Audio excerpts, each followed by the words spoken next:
Hey bass hackers, welcome back to part 3 of my flow hacking series. In the other 2 videos you already learned that in order to get into the flow more easily you need to set SMART goals.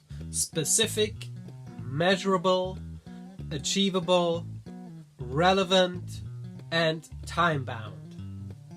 You also learned a technique to find out if what you are practicing right now is the most important thing you could be practicing. Today I want to talk about challenging yourself. We already touched this topic in the first video, but let's dig a little bit deeper and find out what is the right amount of challenge to get into the flow. Depending on what you practice, the approach will always vary a little bit, but the broad concept always stays the same. Number 1, master your economy of motion. Number 2, establish your comfort zone. And number 3, expand your comfort zone. So let's get to it, shall we?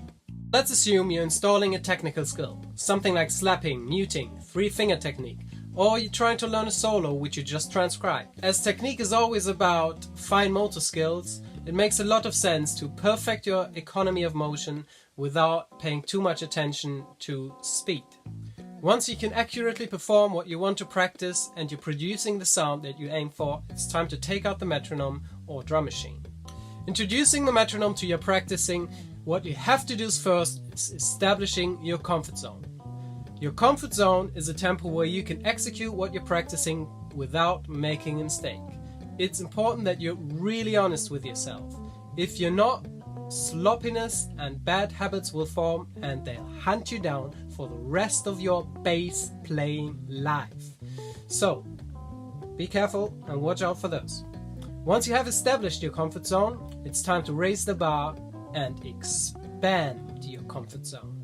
When I want to challenge myself just the right amount, I usually aim for 3 to 5 perfect repetitions before I bump up the tempo.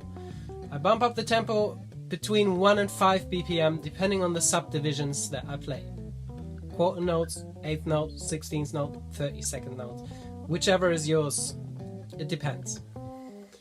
When you do that, really pay attention to the sloppiness and mistakes creeping in. You don't really want more than 3 mistakes in one cycle.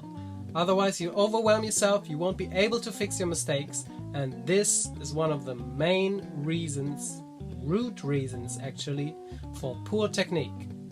So instead of fooling yourself, you should be filming yourself so you can evaluate what you are doing. But we'll talk about that in the next video. Alright, I hope you now understand how to challenge yourself just the right amount to make getting into the flow possible in every single practice session. In the next week's video, I'm going to talk to you about immediate feedback. Until then, love and bass. By the way, if you enjoyed this video, I've got a new one coming up on YouTube every single week. So subscribe to this channel or go all in. Book a free trial lesson with a link in the description. I'm looking forward to meeting you. Love and bass.